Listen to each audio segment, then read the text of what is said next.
नमस्कार मित्रांनो, माझं नाव सचिन. आज आपण त्रियुगी नारायण टेम्पल मंदिर आहे रुद्रप्रयाग डिस्ट्रिक्टमध्ये, उत्तराखंडमध्ये, त्याबद्दल बोलणार आहोत.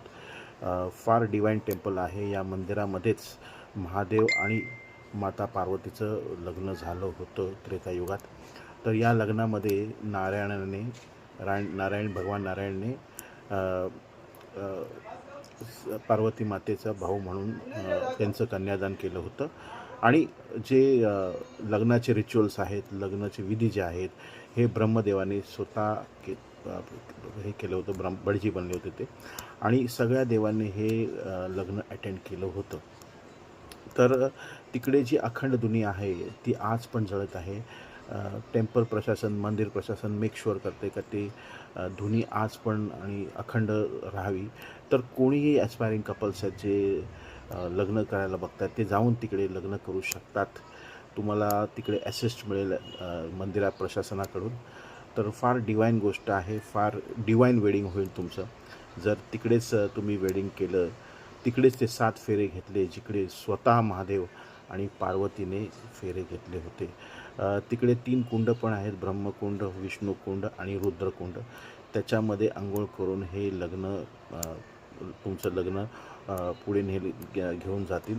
आणि त्याच्यामध्ये तुम्हाला पूर्णपणे असिस्टन्स जे आहे हे मंदिर प्रशासनाकडून मिळेल. फार डिवाईन वेडिंग तुम्ही प्लॅन करू शकता तिकडे. बरेच ॲक्ट्रेसेस, सेलिब्रिटीजने तिकडे लग्न केलं आहे to get that divine and cosmic blessings. आहे ना एकदम अमेझिंग माहिती. जर आवडली असेल तर do like and share and please comment. नमस्कार. जय महाराष्ट्र. नमस्कार मित्रांनो, माझं नाव सचिन. आज आपण त्रियुगी नारायण टेम्पल मंदिर आहे रुद्रप्रयाग डिस्ट्रिक्टमध्ये, उत्तराखंडमध्ये, त्याबद्दल बोलणार आहोत. फार डिवाईन टेम्पल आहे. या मंदिरामध्येच महादेव आणि माता पार्वतीचं लग्न झालं होतं त्रेतायुगात. तर या लग्नामध्ये भगवान नारायणने पार्वती मातेचा भाऊ म्हणून त्यांचं कन्यादान केलं होतं. आणि जे लग्नाचे रिच्युअल्स आहेत, लग्नाचे विधी जे आहेत, हे ब्रह्मदेवाने स्वतः हे केलं होतं. बडजी बनले होते ते. आणि सगळ्या देवांनी हे लग्न अटेंड केलं होतं. तर तिकडे जी अखंड दुनिया आहे ती आज पण जळत आहे.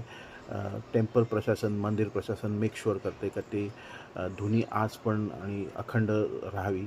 तर कोणीही ॲस्पायरिंग कपल्स आहेत जे लग्न करायला बघतात, ते जाऊन तिकडे लग्न करू शकतात. तुम्हाला तिकडे असिस्ट मिळेल मंदिरा प्रशासनाकडून. तर फार डिवाईन गोष्ट आहे. फार डिवाईन वेडिंग होईल तुमचं जर तिकडेच तुम्ही वेडिंग केलं. तिकडेच ते 7 फेरे घेतले, जिकडे स्वतः महादेव आणि पार्वतीने फेरे घेतले होते. तिकडे 3 कुंड पण आहेत, ब्रह्मकुंड, विष्णुकुंड आणि रुद्रकुंड. त्याच्यामध्ये अंघोळ करून हे लग्न तुमचं लग्न पुढे घेऊन जातील. आणि त्याच्यामध्ये तुम्हाला पूर्णपणे असिस्टन्स जे आहे हे मंदिर प्रशासनाकडून मिळेल. फार डिवाईन वेडिंग तुम्ही प्लॅन करू शकता तिकडे. बरेच ॲक्ट्रेसेस, सेलिब्रिटीजने तिकडे लग्न केलं आहे to get that divine and cosmic blessings. आहे ना एकदम अमेझिंग माहिती. जर आवडली असेल तर do like and share and please comment. नमस्कार. जय महाराष्ट्र.